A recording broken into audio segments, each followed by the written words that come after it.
Les conséquences très concrètes, ce sont, des altercations sur les réseaux sociaux, des affrontements même, dans la vraie vie, des affrontements parfois mortels, vous l'avez dit. Donc l'année dernière, le décès de cet adolescent de 14 ans poignardé, à Boussy-Saint-Antoine. La veille, c'est une jeune fille âgée de 14 ans qui avait aussi perdu la vie pendant une autre bagarre.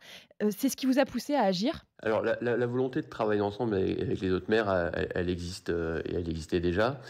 Mais effectivement, le fait que ce gamin soit décédé dans des conditions tragiques nous a obligés à accélérer, la réflexion. Moi, je suis maire depuis 2020. Très vite, avec, les collègues maires, on a souhaité, engager des propositions autour de la jeunesse pour qu'ils se rencontrent. Et donc, plusieurs idées, ont vu le jour. Il y a d'abord eu une période de réflexion, parce qu'on s'est rendu compte assez vite, qu'il y avait, dans la tranche d'âge des 9-13 ans, une forme de trou, dans la raquette.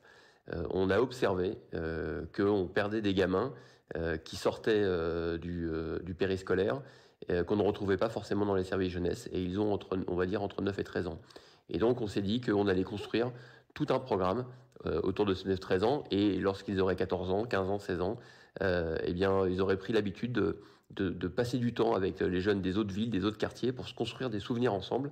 Et on considère que s'ils se construisent des souvenirs ensemble, des souvenirs positifs, ils auront moins envie, de se taper dessus, à 14, 15, 16 ans.